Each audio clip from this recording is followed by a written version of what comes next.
Well, nobody's been using this piece of furniture, so as a good example of manufacturing some, I'm going to use it. It's a small story, but I thought it was interesting for you to hear about it because it's quite replicable. In January 2007, I got a call from the Executive VP of Research and Development at Herman Miller and we said, Fabienne, I'd like you to come and run the front end of my department. The person who was there before you just left, and you have to come now. And I said, well, how much time do I have to think about it? And he's like, no, you do it now. And the person before me had left relative level of chaos and some drama of people being unhappy with their situation. So I came, and my job was in 5 months, because it was in January and we closed our fiscal year in May, was to stabilize, re-energize the people. It was a team of 15.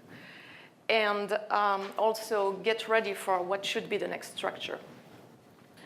So thinking about, wow, I don't have much time.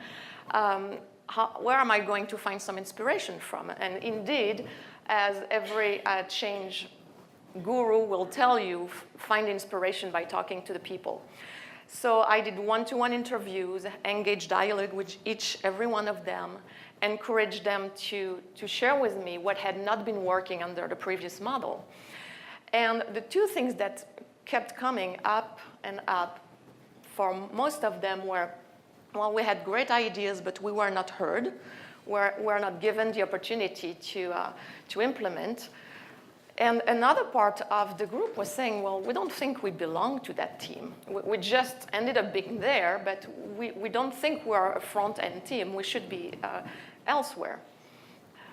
So, you know, when you start thinking on how am I going to engage these people and re-energize them, you think of great things you learn in change, which are, well, how am I going to appeal to their mental maps? How am I going to appeal to their values, to their feelings, to their personal interests?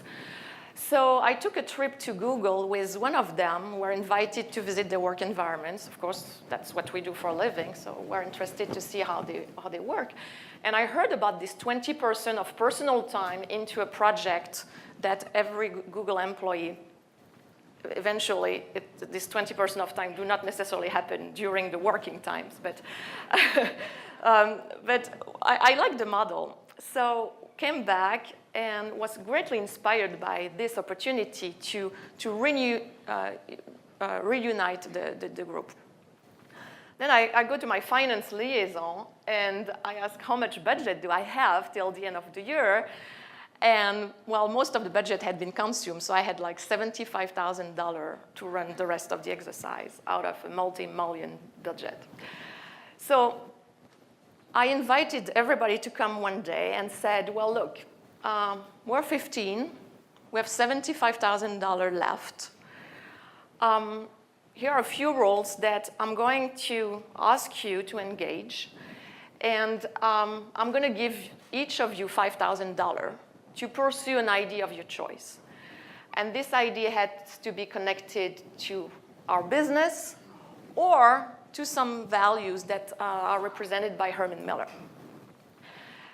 And second rule is I want you to invite somebody from outside the company to work with you.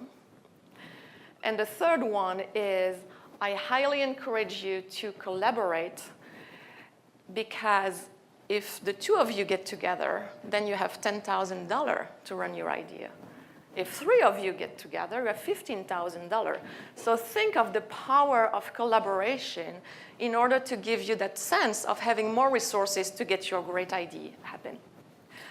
I had to do a lot of, I had to accompany them for a while. For the first 2 weeks, you know, everybody had to find their marks.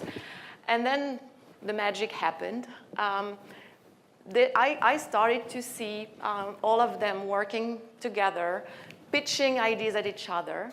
So we ended up with 4 projects, which was great, because of course I didn't want 15. 4 projects. And what I think is quite telling in this story is that engineers got together with other researchers, and the idea was to do a community garden in the backyard of the company. And a researcher went together with designers, and they had the idea to think about process. So not only they worked together, but it actually to push themselves beyond their usual zone of operations. And at the end of the 5 months, we realized that those who wanted to leave would actually be given the opportunity to go to other teams. And those who wanted to stay at the front end would stay. And those who stayed actually became my team. And it's been 2 years that we're working on great projects together. That's my story.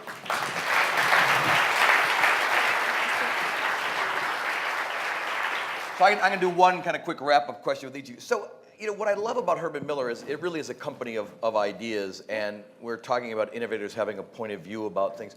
What's sort of the liveliest, or one of the liveliest ideas inside Herman Miller now in terms of where work itself is going, and therefore how you design products or spaces or environments to... Well, of course, mobility is the key of our efforts these days. So recognizing that people who go to the office, particularly those who work for a large corporation, to socialize or to create, distribute, share knowledge. So that's definitely driving our ideas to create more collaborative zones, and also the opportunity for those who don't go to the office because they want to save gas, or they don't necessarily want to be with others at that time. How do we offer them the opportunity to communicate with their team or with their colleagues from wherever they are? And that is really affecting the kinds of environments you're trying to create? It does, because I think we're present in residential and in healthcare as well. And I believe that those great ideas that are going to be emerging from the company are at the intersection of work and health. How do we create a healthier environment at work? Of work and home. How can I work as efficiently and productively from my home? And of healthcare and home. And actually, that's what brought me to BIF not too long ago, because I was quite interested in the lab that they're running. That's great. Well, thank Fabienne Munch, everybody. Thank you very much.